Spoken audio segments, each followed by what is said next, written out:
Star Citizen is changing the way it delivers some of its features to the persistent universe, and the way it develops both its games, moving away from the more agile approach, at least for a big portion of its teams. There was a Star Citizen Live with Rich Tyree, former core gameplay pillar director, now Squadron 42 FPS game director, although admittedly he hasn't stopped doing the core gameplay pillar director work. He does both. I had originally thought that a large portion of what was discussed was fluff, but there are some big changes that need to be discussed because it is going to impact what we see on the roadmap, what we get in our patches. Some of this is going to be seen as delays because effectively it getting into our hands in its first iteration is going to be delayed because of this. So let's talk about it. Most of what we're going to talk about here is more reflective of the core gameplay pillar teams. So the company is set up into pillars. For example, the core gameplay pillar incorporates the actor feature, actor tech, weapon feature, and weapon content teams, and used to incorporate Fire Sprite because they were doing the Wing Commander side of things alongside that. There is also a floating team, the core gameplay design team, which sort of bounce between other pillars. This pillar is focused on character and associated gameplay, including the FPS experience, camera, actor status, physical damage, radar and scanning, lots of ship stuff as well for both Squadron and Star Citizen. Previously, they would look at a minimum viable product for any given feature and add it at the same time to both Squadron 42 and Star Citizen's persistent universe. And obviously, they want to have something playable because it's a playable alpha Star Citizen. They then get feedback on it and iterate on it. This has issues as by the time they've released an MVP, they are working on other tasks, and the next iteration of that product may come much later or may be entirely reworked. And in some situations, this is done purely internally in dev builds rather than any time getting into players' hands. Actor Status Tier 0 was a 2018 feature, and it's only getting its Tier 1 update now in 2021, and it's still got a way to go to get more and more and more flesh on its bones. Basically, they release features for the persistent universe when they're technically ready, but aren't necessarily properly integrated into the gameplay experience, and there might not be any actual more content and gameplay associated with them beyond a very basic thing. So, for example, you can see this with melee, body dragging, and push and pull trolleys. These don't have much gameplay associated with them beyond you actually can do them, but why would you do them? They've recognised a need for a development change for Squadron 42 to get it finished and out the door, but obviously to also aid in the development of Star Citizen and the persistent universe. They want the feature teams to work more closely with level designers so that features built are more suited to actual purpose and for missions and have more gameplay function when they come into being. When they add a feature, they want to go, what is its tangible use now in game? All of the FPS level design, social teams, and anything to do with character game for both Squadron and Star Citizen are merging with the core gameplay pillar teams. This should see new features implemented in the persistent universe having a more tangible gameplay experience to them immediately, rather than something shallow or short-term unused, like with that trolley push-pull, like with melee. It sounds like many features will get implemented in Squadron 42's development branch and tested there first, so they will be more ready to go in the persistent universe, though there will still be persistent universe specific content being created as well. It's not just, oh, everything is now slowed down and paused, and is going to be some of that content gets filtered through Squadron 42. Rich Tyree compares Squadron 42 to a giant mission inside Star Citizen's universe, with FPS and ship gameplay being a merged, cohesive experience, and it's much less sandbox. They know what the end goal of Squadron 42 and its features are. That allows them to build gameplay and mechanics and test stuff in a much more stable environment, as it's much more complex for the persistent universe, and these features will require more work for the persistent universe. So bam, get it into Squadron 42, get it sorted, get it to a sort of more developed functional state with gameplay associated, and then they want to put it in the persistent universe. For the first-person shooter side of things, the persistent universe is lacking mid to long-range combat, AI on planets really, for combat that can move around or actually give you any form of resistance beyond the underground bunkers, reasons to use the tank and the ballista. They are going to be proving out these mechanics in a much more simpler fashion in Squadron, making them fit for purpose, then making the persistent universe ready. Rich sees this as a big efficiency boost, as it's sort of greasing the wheels and removing red tape, helping communication between 700 plus devs and 2 major projects, and this will see much more in the way of fleshed out, complete or nearly complete features, and much less in the form of reworks and lots and lots of iteration, which could go anywhere. There's still going to be iteration, there's still going to be feedback from the community, but the first time we get features in our hands, they will be more fleshed out. And the hope there is that levels and locations in both Squadron 42 and the Persistent Universe will be more gameplay filled as we get them. The fundamental change is when a feature is complete, rather than going to both Squadron 42 and the Persistent Universe at the same time, it will go to Squadron first, made into working features that are solid, polished as a state, and then be passed to the Persistent Universe teams. Does this mean we're going to see delays and slower features for the Persistent Universe moving forward? Work is not slowing down on features. They're working on features, they're getting them in our hands. Yes, features are going to be put into Squadron 42 before getting put into the Persistent Universe. Previously, they would have been much less fleshed out, but in our hands sooner as a feature. But yeah, it's going to take longer to get them in their first iteration in the Persistent Universe than before. But they're not slowing down in speed. Speed is identical, though you could argue it's quicker overall, as they have less iteration and implementation needs for the Persistent Universe, because they can go, bam, this feature is mostly complete. Now we put it in the Persistent Universe. We don't have to iterate on it 8 times.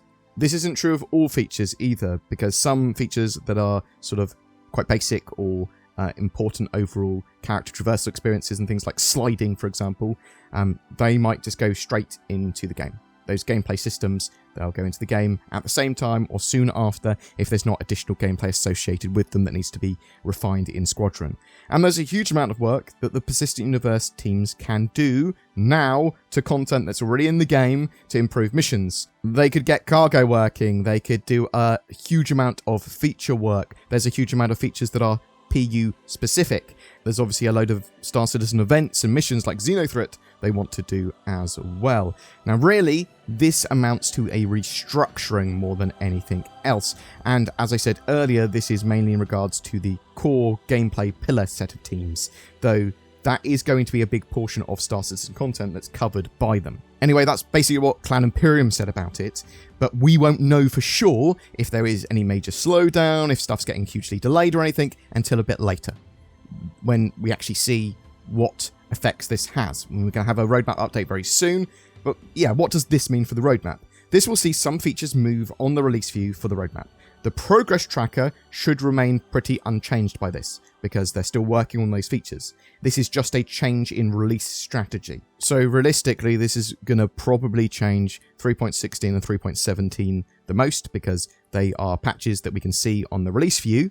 But beyond that, they will already have this release strategy in mind, so we won't say much in the way of changes for 3.18 and anything else they add to the roadmap later, as they would have already worked that stuff out before they actually put it on the roadmap at all. So expect a major change to the roadmap coming up, and then a bit more stability. And when I say stability, I actually mean that. So it's much less likely, in my opinion, that features will slip off the release view once they're added to the roadmap now. But after this change anyway. So what does this mean for Squadron 42? Well, this should mean Squadron 42 is out the door sooner. They are literally focused on trying to get a product released now. We know that Chris Roberts is going to the UK to help that happen, either at the end of this year or the beginning of next, and it sounds like they're trying to finish it out next year, as well as making sure the features are more fulfilling for it and more appropriate to it. So yeah, Squadron should benefit from this massively. My biggest concern for all of this, though, is I actually thought that Cloud Imperium was focusing on Squadron 42 in this way anyway, and that this was largely how the development for their games was being done. I understand that features won't get released to the Persistent Universe and Squadron 42 near simultaneously now. I suppose I'd assumed that it was only features that were Persistent Universe specific or sensible features that were appropriate for the Persistent Universe were put in when needed, and they had content planned for them around the corner. Now, that does not appear to have been the case when it came to things like Melee, when it came to things like the push-pull trolleys. It's sort of like a bit disjointed. So I'm happy that they're streamlining that, and I'm happy that features are going to have a bit more content, but it begs the question, why was this not done before? Why was this not done when they started development? So hopefully we won't see a content drought, but it could mean that salvage and some other important features get pushed back again, and I'm not happy about that. But we'll have to wait and see. We'll have to wait and see exactly what happens, and we'll talk about it once we actually know the tangible changes on the roadmap. There were some other important features that are coming soon, and some other bits that Cloud Imperium talked about. Medical and inventory, the gameplay and the big changes are still coming to Alpha 3.15. And they actually confirmed some bits about that gameplay. So inventory is localized, and you will only have access to approximate items. We knew that already. For medical gameplay, they said you will go into a down state when you're injured, and then you can get rescued and healed. That is the biggest thing that I was looking for medical gameplay, and I was hoping it was going to be in 3.15, but I wasn't holding out too much hope. But now they've sort of confirmed that. Down state, 3.15 it sounds like for medical gameplay, which means you're not dead when you go down. That's fantastic. Your teammates can rescue you. We can get semi-permanent injuries as well that require treatment at hospitals. Medical tools will allow you to deal with some of the injuries in short term. Obviously, that's more to do with health and stuff. But you're going to lose your inventory when you die as well. Although it's quite possible that you'll be able to go back and retrieve your stuff on your body. We'll have to wait and see. FPS radar and scanning is being worked on at the moment as well. This uses sound and dB for detection in addition to IR and EM, but doesn't really use cross-section because you can use your eyes for that. You'll be able to get detailed info on targets, people, ships, that sort of stuff with FPS scanning and radar. We're also going to be getting a mini-map in the future. When you ping, you'll be very good at detecting things, but you'll also give away your position. EVA fuel is going to be a thing, so you're going to be flying around in a backpack. It can run out of fuel. It's being decoupled as well. 0G push-pull will let us move around by grabbing things, and the tractor beam will be important for traversal as well because it uses like tethers and pulls you around. Super important. The player interaction experience is going to be introducing HUD updates, inner thought wheels, interactions with lockers, that sort of stuff as well. Boom! That's it.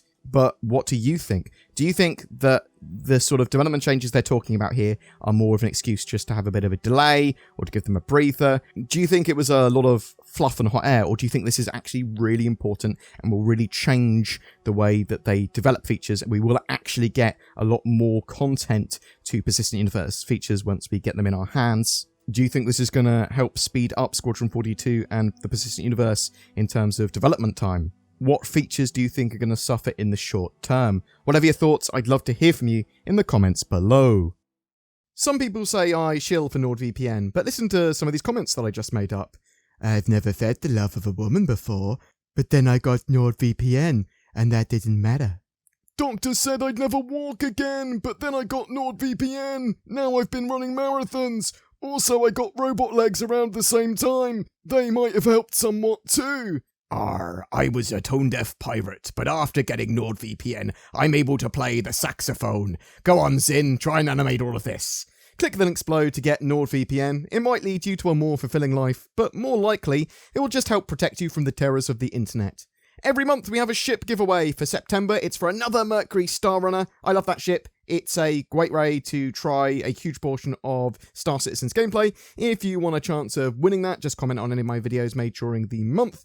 If you'd like to further support the channel, be sure to check out that join button underneath my videos. There's also links to my Patreon, which also helps loads as well, direct donations, and just commenting, subscribing, liking, all that sort of jazz goes a huge way to helping the channel. Thank you so much for watching, guys. You take care, and I hope to see you in the verse.